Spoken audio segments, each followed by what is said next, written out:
I feel like I need to have flashing lights across the screen saying this is sarcasm.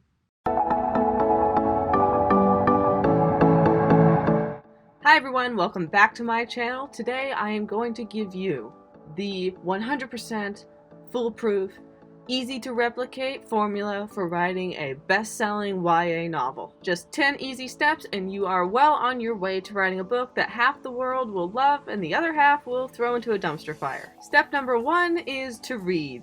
Your YA protagonist needs to be like all the others on the planet, so you need to read well and read widely in order to make her as bland, unimpressive, and dull as everybody else. Step number 2 is to pick your protagonist. Picking a protagonist for your next 8-book epic is extremely important. Your protagonist should be the main reason that half the audience loves you and half wants to throw your book in a dumpster fire. Because conflict is everything, especially when it comes to the quality of your art. There are, of course, bonus points if your main character is a female. So everyone on planet Earth can defend any negative criticism of her by pointing out that she is a strong female character. Step number 3 is to give them character traits. Now, do not fall into the trap of giving them flaws like normal human beings. Give them quirky, lovely, adorable problems that only serve to make the love interest more adoring of them, like clumsiness, or how they love to hunt and frolic in nature instead of dress up in clothes and play with their hair like other girls. Make sure they never do as anyone else suggests, even if those other people are wiser and know what they're talking about. Make sure they often hold their breath and release it all at once after not realizing they've been holding it for so long. And for the love of all things, make sure they love reading above all else, because anyone who doesn't love books is obviously on the bad guy's side. Number 4 is to give them physical traits, which you must be careful at because there is a set formula for YA. Step away from it and you are treading in dangerous waters indeed. Now, the actual features themselves don't particularly matter, but your main character must think about how conventionally unattractive she is. Not ugly, just underappreciated and unnoticed. But once the story starts, she will discover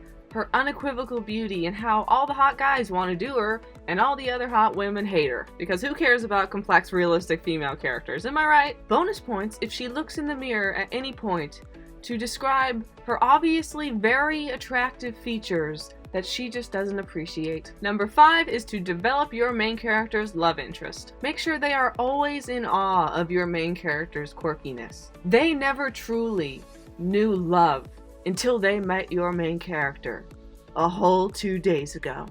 Make sure they show their newfound love and devotion by following your main character everywhere, or even imprisoning them.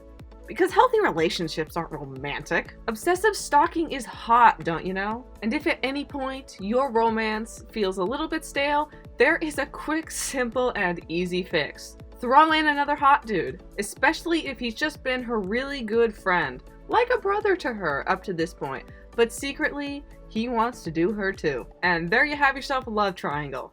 No one will notice. Step number 6, sexy times. If at any point your romance doesn't feel like it's quite living up to your expectations, feel free to throw in some borderline graphic sexy times. Because YA is just not for young adults anymore. And if you can't write a half-decent relationship, at least you can write soft porn. I mean, it's not like a bunch of 12-year-olds are reading YA or anything.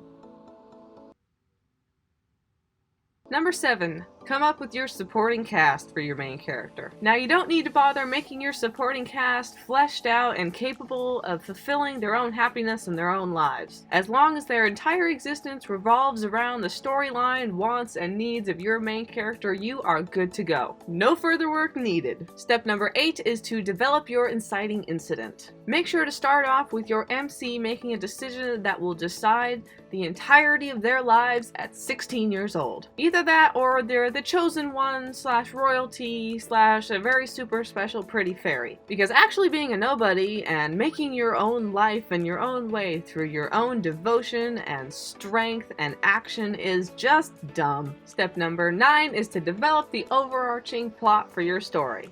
Bonus points if there is a revolution or a kingdom to overthrow. Or fairyland. That one's hot right now too. You'll most likely succeed with a plot that makes your wise and wonderful at 16-year-old protagonist out to be the most amazing person on the planet. Because you are only an amazing and worthwhile person if a whole planet or kingdom wants to bow to you at the end. And that is exactly the kind of storyline that teenagers need to hear. And finally, step number 10.